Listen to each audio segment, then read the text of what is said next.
கூடியிருக்கும் அனைத்து பொதுச் செயலாளர்கள், பொருளாளர் மற்றும் மாநில செயலாளர்கள், மாவட்ட செயலர் அனைவருக்கும் எனது காலை வணக்கங்கள். இன்று மாவட்ட செயலர் நாம் எல்லோரும் இங்கே கூடியிருக்கின்றோம். இன்றைக்கு இப்போ இங்கே இருக்கக்கூடிய கோவை மற்றும் விழுப்புரம் மண்டலத்தை சேர்ந்த அனைத்து மாவட்ட செயலாளர்கள் இங்கே இருக்கிறீங்க. எப்படி தலைவர் நம்ம ஒவ்வொருக்கும் ஒரு பொறுப்பு கொடுப்பார், சில சமயம் ஒரு கூடுதல் பொறுப்பு, அடிஷ்னல் ரெஸ்பான்சிபிலிட்டின்னு சில டைம் ஒரு பொறுப்பு கொடுப்பார். அதை போல மேற்கு மண்டலத்தை சேர்ந்த கொடுக்குறாங்க.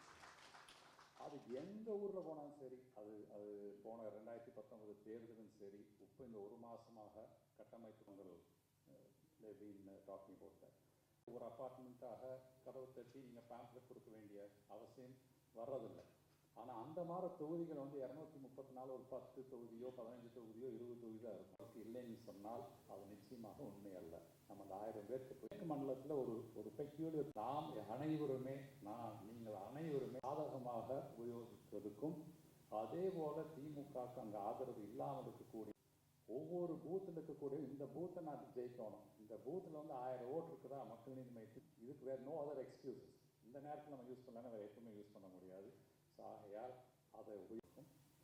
இங்கே கூடியிருக்கும் அனைத்து பொதுச் செயலாளர்கள், பொருளாளர் மற்றும் மாநில செயலாளர்கள், மாவட்ட செயலர் அனைவருக்கும் எனது காலை வணக்கங்கள். இன்று மாவட்ட செயலர் எப்படி தலைவர் நம்ம ஒவ்வொருக்கும் ஒரு பொறுப்பு கொடுப்பார், சில சமயம் ஒரு கூடுதல் பொறுப்பு, அடிஷ்னல் ரெஸ்பான்சிபிலிட்டின்னு சில டைம் ஒரு பொறுப்பு கொடுப்பார். அதை போல மேற்கு மண்டலத்தை சேர்ந்த